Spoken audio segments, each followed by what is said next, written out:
మంగళగిరి కబ్రస్థాన్ పరిరక్షణ committee convener Mohammed Yusuf ఆధ్వర్యంలో ఆదివారం రాత్రి నిడమర్ రోడ్లోని ఓ స్కూల్లో రౌండ్ టేబుల్ సమావేశం నిర్వహించారు. ప్రధానంగా సమాధుల గౌరవం, సమాజం బాధ్యత అంశంగా కబ్రస్థాన్ పరిరక్షణ కమిటీ ఆధ్వర్యంలో జరిగిన రౌండ్ టేబుల్ సమావేశంలో వివిధ రాజకీయ పార్టీలు, మత పెద్దలు, వివిధ రంగాల ప్రముఖులు, పౌర సంఘాల ప్రతినిధులు, సామాజిక సంస్థల ప్రతినిధులు తమ తమ అభిప్రాయాలను వ్యక్తపరిచారు. ప్రధానంగా తెనాలి రోడ్డు విస్తరణలో మనోభావాలు దెబ్బతినకుండా చూడాలని, వన్ వే చేయాలని, ప్రత్యామ్నాయం చూడాలని వంటి అంశాలను వ్యక్తపరిచారు.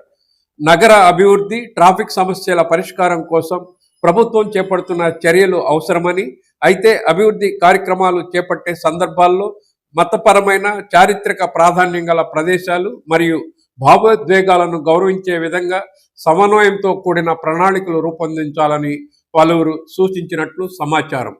ఈ కార్యక్రమంలో వైఎస్ఆర్ కాంగ్రెస్ పార్టీ నియోజకవర్గ సమన్వయకర్త దొంతిరెడ్డి వేమారెడ్డి, సిపిఎం నేతలు జేవి రాఘవులు, ఎస్ఎస్ చెంగయ్య, సిపిఐ నియోజకవర్గ కార్యదర్శి చిన్ని తిరుపతయ్య, ప్రజానాట్య మండలి కళాకారులు కంచెర్ల కాశయ్య, వివిధ రంగాల ప్రముఖులు నన్నపనేని నాగేశ్వరరావు, లార్డ్ వెస్లీ, ఓట్ల పాల శ్రీనివాస్, జొన్నాదుల గురుమోహన్ రావు, శివగురుస్వామి, సికా సురేష్, కారుమంచి రామారావు, మునీర్, రఫీ, అజీం, ఇక్బాల్ అహ్మద్, షేక్ ఇస్మాయిల్, మాజీ కౌన్సిలర్ షేక్ రఫీ, సుబానీ తదితర ప్రతినిధులు పాల్గొన్నారు.